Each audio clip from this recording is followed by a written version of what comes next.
नमस्कार दोस्तों, स्वागत है आप सभी साथियों का एक स्मार्ट स्टडी यूट्यूब चैनल पर। साथियों, अगर आप भी रेलवे एग्जाम्स की तैयारी कर रहे हैं तो आज का ये क्लास आपके लिए बहुत ज़्यादा इंपॉर्टेंट है। आज की इस क्लास में रेलवे एग्जाम्स के लिए स्पेशल जीएस के क्वेश्चंस देखेंगे। 70 क्वेश्चंस रहेंगे इस क्लास में टोटल सामान्य विज्ञान के, और सारे क्वेश्चन एनसीईआरटी के हैं। आपको बता दें, ये क्वेश्चन आपके railway ALP, technician, NTPC, group D और आरपीएफ एग्ज़ाम के लिए बहुत ही ज़्यादा महत्वपूर्ण है। तो आपको ये क्लास आज शुरू से अंत तक कंप्लीट देख लेना है। तो चलिए फिर शुरू करते हैं, देखते हैं क्वेश्चन। पहला क्वेश्चन आपके स्क्रीन पर है कि जल में घुलनशील भस्म को क्या कहते हैं। तो ध्यान से देखिए, जल में घुलनशील जो भस्म होता है उसे क्या कहा जाता है, ये पूछा जा रहा है। तो करेक्ट आएगा क्षार। ठीक है, यानी जो भस्म जल में घुलनशील होता है उसको क्षार कहते हैं हम। तो करेक्ट आएगा ऑप्शन नंबर बी। साथियों देखिए, पीएच स्केल में क्षार को हम कैसे मापते हैं, तो जिसका पीएच मान 7 से अधिक होता है उसे हम क्षार कहते हैं, और जिसका पीएच मान 7 से कम होता है उसे क्या बोलते हैं, तो उसे अम्ल बोलते हैं। याद रखना। अगला क्वेश्चन है, देखिए, किसी रेडियो सक्रिय तत्व से उत्सर्जित अल्फा किरण का द्रव्यमान 6.645 गुने 10 का पावर -27 kg होता है, जो कि बराबर है किसके। तो देखिए, किसी रेडियो सक्रिय तत्व से उत्सर्जित अल्फा किरण का द्रव्यमान अगर 6.645 गुने 10 का पावर -27 kg होता है तो ये किसके बराबर होता है, तो याद रखना हीलियम के नाभिक के बराबर होता है। राइट आएगा ऑप्शन नंबर सी, हीलियम के नाभिक के बराबर। देखिए अगला है, हेरोइन का रासायनिक नाम क्या है। हेरोइन यानी जो ड्रग्स होता है ना, हेरोइन। हेरोइन का रासायनिक नाम आपसे पूछा जा रहा है, जो कि क्या होता है, याद रखना, मॉर्फिन डाइएसिटेट। देखिए राइट आएगा ऑप्शन नंबर ए, मॉर्फिन डाइएसिटेट। साथियों बिल्कुल सुपर फास्ट क्लास आपको करवा रहे हैं, ध्यान से देखिए। एड्स फैलता है इनमें से किसके द्वारा। तो देखिए, एड्स जो है ना तो हाथ मिलाने से फैलता है, ना तो साथियों सांस संपर्क में, ना तो कीटों से। ये शारीरिक संपर्क से फैलता है। राइट आएगा ऑप्शन नंबर डी, शारीरिक संपर्क से। जब किसी को एड्स होता है तो हमारे शरीर में एक T4 लिम्फोसाइट नामक कोशिका होती है, और वो जो है नष्ट हो जाती है। कब, तो जब किसी को एड्स होता है। याद रखना। अगला क्वेश्चन है, माइटोकॉन्ड्रिया की भीतरी वलन क्या कहलाता है। तो भाई देखिएगा, माइटोकॉन्ड्रिया की भीतरी वलन क्या कहलाता है, तो याद रखिएगा क्रिस्टी। माइटोकॉन्ड्रिया की जो भीतरी वलन होती है उसको क्रिस्टी के नाम से जाना जाता है, और माइटोकॉन्ड्रिया कोशिका के पावर हाउस को कहा जाता है। यह भी आपको याद रखना है। अगला क्वेश्चन है, बॉक्साइड किसकी कच्ची धातु है। तो बॉक्साइड किसका अयस्क है, एल्युमिनियम का है। राइट है ऑप्शन नंबर डी, यानी बॉक्साइड से ही जो है एल्युमिनियम को निकाला जाता है, निष्कर्षित किया जाता है। अगला क्वेश्चन देखिएगा, बच्चों का लिंग निर्धारण किसके गुणसूत्र से होता है। काफ़ी इंपॉर्टेंट क्वेश्चन है। तो बच्चों में जो लिंग का निर्धारण होता है वो साथियों पिता के क्रोमोसोम यानी पिता के गुणसूत्र से होता है। याद रखिए, राइट आएगा ऑप्शन नंबर ए। बहुत ही इंपॉर्टेंट क्वेश्चन है। एक बच्चा अपने पिता से साथियों याद रखना 22+Y गुणसूत्र को पाता है, और माता से 22+X गुणसूत्र को। ये आपको याद रखना है। ठीक है, चलिए तो अगला क्वेश्चन है, निम्नलिखित में से कौन अर्धचालक नहीं है। तो देखिए, अर्धचालक इनमें से कौन सा एक नहीं है। जर्मेनियम भी अर्धचालक है, सिलिकॉन भी अर्धचालक है, सेलेनियम भी अर्धचालक है, लेकिन आर्सेनिक जो है ये अर्धचालक नहीं है। तो राइट आएगा ऑप्शन नंबर डी, आर्सेनिक। अगला है, किसी पदार्थ में या किस पदार्थ में सबसे अधिक विशिष्ट ऊर्जा होती है। तो भाई किस पदार्थ में सबसे अधिक विशिष्ट ऊर्जा होती है, याद रखिएगा पानी में। राइट आएगा ऑप्शन नंबर डी। अगला है, बारूद के विस्फोट के दौरान कौन सी गैसें 1:3 के अनुपात में उद्भूत होती है। तो भाई बारूद के विस्फोट के दौरान कौन सी गैसें हैं जो 1:3 के अनुपात में उद्भूत होती है। तो देखिए यहाँ आपका करेक्ट आएगा साथियों, नाइट्रोजन और कार्बन डाइऑक्साइड का। राइट आएगा option number C, nitrogen 1 ratio में और कार्बन डाइऑक्साइड 3 के रेशियो में। याद रखिएगा। परमाणु रिएक्टर क्या है। तो देखिए, जो परमाणु रिएक्टर होता है वो भारी पानी का तालाब होता है साथियों। भारी पानी किसको बोलते हैं हम, तो D2O को, यानी ड्यूटेरियम ऑक्साइड को। अगला क्वेश्चन देखिए, जब एक पत्थर को, ठीक है, चांदी की सतह या माफ करना चांद की सतह से पृथ्वी पर लाया जाता है तो क्या होता है। तो देखिए, जब एक पत्थर को चांद की सतह से पृथ्वी पर लाया जाता है तो भाई भार, देखिए भार और द्रव्यमान जो होता है ये दोनों बदल जाता है। ठीक है, भार और द्रव्यमान दोनों ही बदल जाता है। करेक्ट आएगा ऑप्शन नंबर सी। ठीक है, अगला क्वेश्चन है, निम्नलिखित में से कौन सा रंग सम्मिश्रण दिन और रात के समय सर्वाधिक सुविधाजनक होता है? तो निम्नलिखित में से कौन सा रंग है जो सम्मिश्रण दिन और रात के समय सर्वाधिक सुविधाजनक होता है? याद रखिए लाल और हरा रंग। अगला है दूध की शुद्धता का मापन कौन करता है, यानी दूध की शुद्धता को किससे मापा जाता है? तो दूध की शुद्धता को साथियों लैक्टोमीटर से मापा जाता है। राइट आएगा ऑप्शन नंबर डी, लैक्टोमीटर। ठीक है, याद रखना, काफ़ी अच्छा क्वेश्चन है ये, बहुत ही इंपॉर्टेंट क्वेश्चन है। देखिए, फेदोमीटर से साथियों समुद्र की गहराई, मैनोमीटर से गैसों का दाब और हाइड्रोमीटर से अपेक्षिक क्या मापा जाता है? तो बिल्कुल अपेक्षिक घनत्व को मापा जाता है, आर्द्रता नहीं। आर्द्रता को हाइग्रोमीटर से मापा जाता है, लेकिन यहाँ हाइड्रोमीटर लिखा हुआ है, तो हाइड्रोमीटर से क्या मापा जाता है? तो याद रखिए घनत्व को। चलिए अगला क्वेश्चन है, कंप्यूटर शब्दकोश में सीडी अक्षरों का प्रयोग किसके लिए किया जाता है, यानी सीडी का फुल फॉर्म क्या होता है? तो कॉम्पैक्ट डिस्क होता है। राइट आएगा option number A, compact disc. सबसे विषैला सर्प, यानी इनमें से सबसे विषैला सांप कौन सा है? साथियों याद रखना है, सबसे विषैला जो सांप होता है वो होता है करेत, यानी राइट आएगा ऑप्शन नंबर सी। निम्नलिखित में से किस परमाणु के नाभिक में न्यूट्रॉन नहीं होता है, यानी इनमें से कौन सा परमाणु है जिसके नाभिक में न्यूट्रॉन नहीं होता है? तो याद रखिए हाइड्रोजन के नाभिक में। हाइड्रोजन के नाभिक में केवल एक प्रोटॉन होता है, ये आपको याद रखना है। ठीक है, तो राइट आएगा हाइड्रोजन। जीन्स बने होते हैं किसके? तो ध्यान से देखिए, जीन्स जो होते हैं ना साथियों, वो डीएनए के बने होते हैं। डीएनए का फुल फॉर्म आपको याद रखना है, पूछा जाता है। डीएनए का फुल फॉर्म होता है डीऑक्सी राइबो न्यूक्लिक एसिड। तो करेक्ट आएगा ऑप्शन नंबर ए, डीएनए। अगला है वैश्विक तापन के फलस्वरूप क्या हो सकता है? तो भाई वैश्विक तापन के फलस्वरूप क्या हो सकता है? उपरोक्त सभी। देखिए, समुद्र तल में वृद्धि हो सकता है, इसके अलावा फसल के स्वरूप में परिवर्तन हो सकता है, इसके अलावा तट रेखा में भी परिवर्तन हो सकता है, यानी करेक्ट है ऑप्शन नंबर डी, उपरोक्त सभी। चलिए अगला है, कौन सा ईंधन वाहन के लिए अप्रदूषित है, यानी इनमें से कौन सा ईंधन है जो कि किसी वाहन के लिए अप्रदूषित होता है? तो राइट आएगा ऑप्शन नंबर सी, संपीड़ित प्राकृतिक गैस, यानी सीएनजी। आपने सुना होगा कि मोटर वाहन, ऑटो, बस, कार, ये सभी जो हैं गैस से चलता है, तो वो कौन सा गैस है? तो याद रखना सीएनजी, कॉम्प्रेस्ड नेचुरल गैस। इससे होता यह है कि इससे प्रदूषण बहुत ही कम फैलता है। याद रखना ऑप्शन नंबर डी करेक्ट आएगा। अगला है, जीवन की उत्पत्ति की दिशा में बनने वाले यौगिक कौन थे? तो भाई जीवन की उत्पत्ति की दिशा में बनने वाले जो यौगिक थे वो थे प्रोटीन्स और केंद्र अम्ल। याद रखना, जीवन की उत्पत्ति की दिशा में बनने वाले यौगिक कौन कौन से थे? तो प्रोटीन्स तथा केंद्र अम्ल। अगला क्वेश्चन है, खाने का सोडा इनमें से कौन सा है? तो भाई खाने का सोडा जो होता है वो होता है सोडियम बाइकार्बोनेट, जिसका रासायनिक सूत्र होता है NaHCO3। याद रखना। चलिए नेक्स्ट क्वेश्चन देखिए, मनुष्य में एफ्लाटॉक्सिन खाद्य विषाक्तन द्वारा सामान्यतः कौन सा अंग प्रभावित होता है?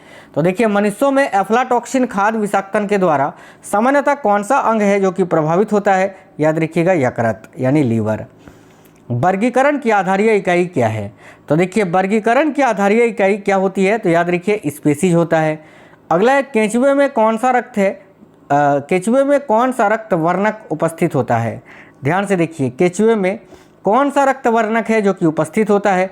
तो साथियों याद रखिएगा हिमोसाइनिन। राइट आएगा ऑप्शन नंबर ए। अगला है, ट्रिप्सिनोजन की ट्रिप्सिन में बदलने में सहायक कौन होता है? यानी ट्रिप्सोनोजन जो होता है, इसको ट्रिप्सिन में बदलने में कौन सहायता करता है? तो याद रखिए करेक्ट आएगा हाइड्रोक्लोरिक अम्ल, यानी HCl। अगला क्वेश्चन देखिए, नेक्स्ट है, किसी लेज़र में सभी परमाणु प्रकाश तरंगें उत्सर्जित करते हैं किसकी? तो किसी लेज़र में सभी परमाणु प्रकाश तरंगें उत्सर्जित करते हैं किसकी? तो याद रखिए एक ही आयाम की, यानी राइट है option number B. Not gate किसके द्वारा क्रियान्वित किया जा सकता है? तो साथियों नॉट गेट जो होता है यह भाई एकल ट्रांजिस्टर के द्वारा क्रियान्वित किया जा सकता है। राइट आएगा ऑप्शन नंबर डी। सबसे ज़्यादा प्रदूषण किससे होता है? तो देखिए, सबसे ज़्यादा प्रदूषण जो है ये कार्बन मोनोऑक्साइड से होता है। राइट है option number C, carbon monoxide. अगला है, ऊष्मा के संचरण व हीट की विधि। देखिए, ऊष्मा के संचरण, ठीक है, मुमकिन ऊष्मा के संचरण की विधि क्या है? तो भाई ध्यान से देखिए, बहुत ही अच्छा क्वेश्चन है। ठीक है, ऊष्मा के संचरण की जो विधि होती है वो होती है ये सभी।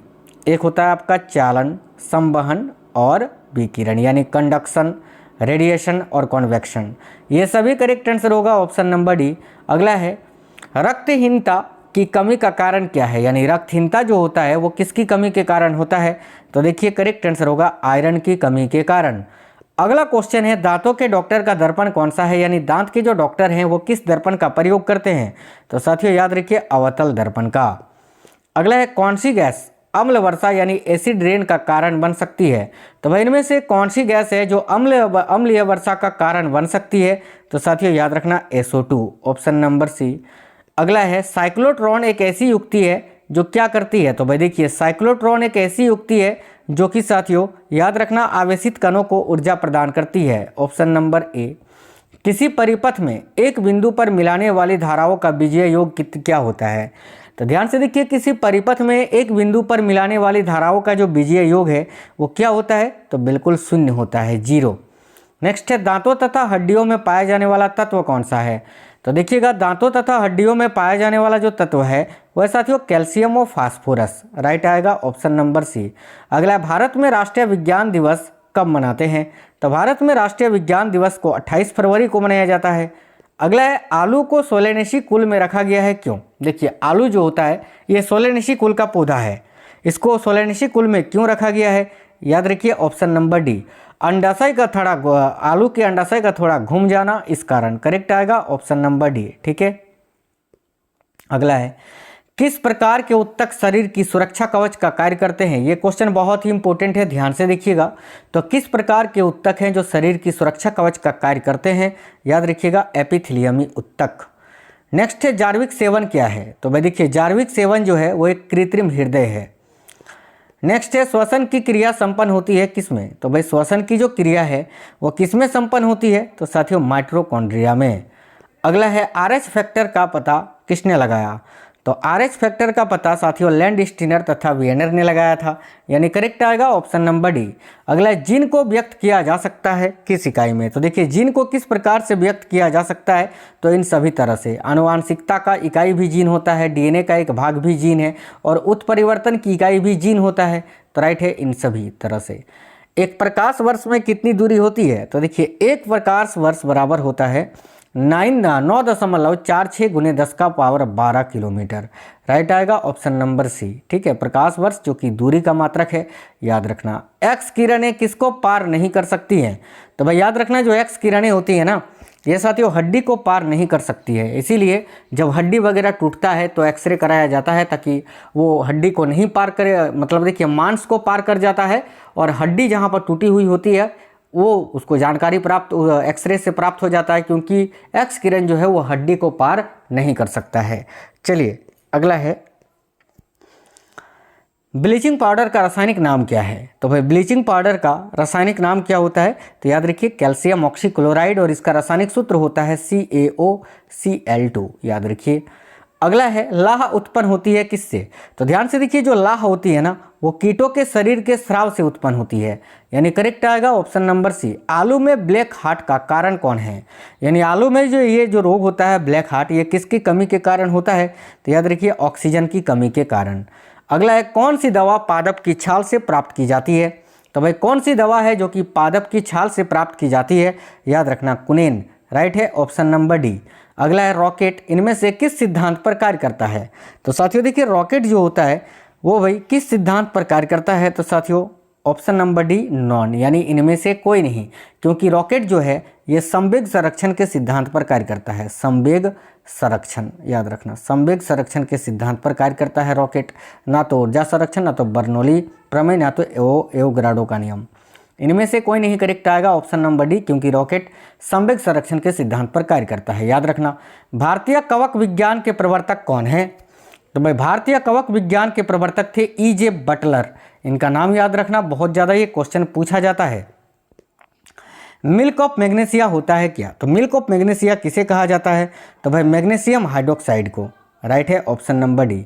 रेडियो सक्रियता किसका गुण है, तो देखिए रेडियो सक्रियता जो है ये नाभिक का गुण है, यानी करेक्ट आएगा ऑप्शन नंबर डी नाभिक, ये आपको यहाँ याद रखना है। चलिए नेक्स्ट है चुंबक बनाने के लिए निम्नलिखित में से कौन से मिश्र धातु का प्रयोग किया जाता है, तो साथियों देखिए चुंबक को बनाने के लिए निम्नलिखित में से कौन से मिश्र धातु का प्रयोग किया जाता है, तो भाई एल्निको का, राइट आएगा ऑप्शन नंबर सी। अगला है स्पीसीज प्लांटेरम तथा सिस्टेमा नेचुरी ये किसके द्वारा लिखी गई है, तो स्पीसीज प्लांटेरम तथा सिस्टेमा नेचुरी जो है ये किसके द्वारा लिखी गई है, तो लिनियस के द्वारा। नेक्स्ट है विद्युत धारा का चुंबकीय प्रभाव सर्वप्रथम अवलोकित किया गया किसके द्वारा। तो ध्यान दीजिए साथियों, विद्युत धारा का जो चुंबकीय प्रभाव है यह सर्वप्रथम किसने अवलोकित किया था, तो ऑरस्टेड ने। ऑप्शन नंबर बी करेक्ट होगा। संचालन, देखिए संचालक बैटरियों में कौन सी धातु का प्रयोग किया जाता है, याद रखिएगा संचालक बैटरियों में कौन सी धातु का प्रयोग किया जाता है, तो भाई सीसा का, राइट है ऑप्शन नंबर बी। निम्नलिखित में कौन कठोरतम धातु है, तो देखिए इनमें से सबसे कठोर धातु कौन सी है, याद रखिए प्लेटिनम है, राइट है option number C platinum. Microphone का आविष्कारक कौन है, तो साथियों माइक्रोफोन का आविष्कार किसने किया था, तो ग्राहम बेल ने किया था, ऑप्शन नंबर सी करेक्ट होगा।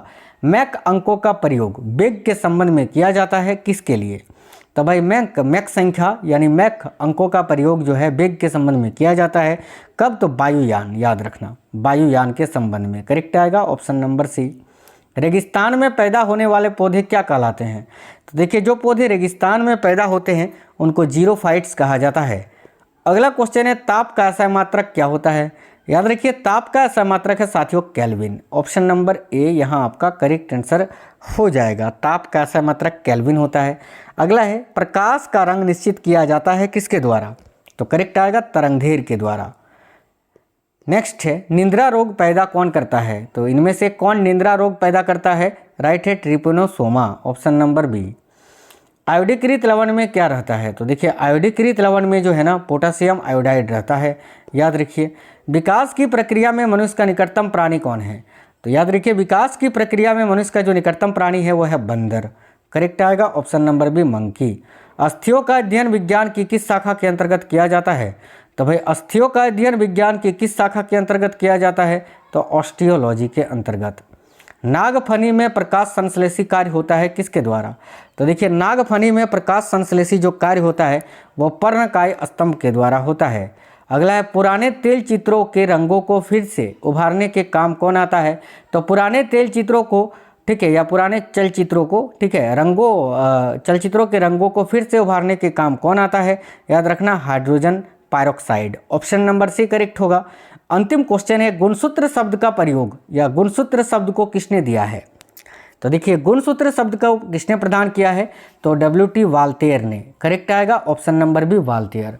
साथियों रेलवे एग्जाम्स की अगर आप तैयारी कर रहे हैं तो मैं आपके लिए बहुत ही इंपॉर्टेंट क्लासेस लेकर आऊँगा और इसी तरह से बहुत ही कम समय में मैं आपको जो है ना बहुत ही पूरे साइंस और GK करेंट अफेयर्स ये सारा टॉपिक जो मैं है बहुत ही जल्दी आपको कंप्लीट करवा दूंगा। बस आप लोगों को सारे क्लासेस देखने हैं। चलिए तो इस वीडियो को एक लाइक जरूर कर दीजिए, अपने सभी दोस्तों तक शेयर करना। मिलते हैं आपसे नेक्स्ट वीडियो में, तब तक के लिए जय हिंद, वंदे मातरम।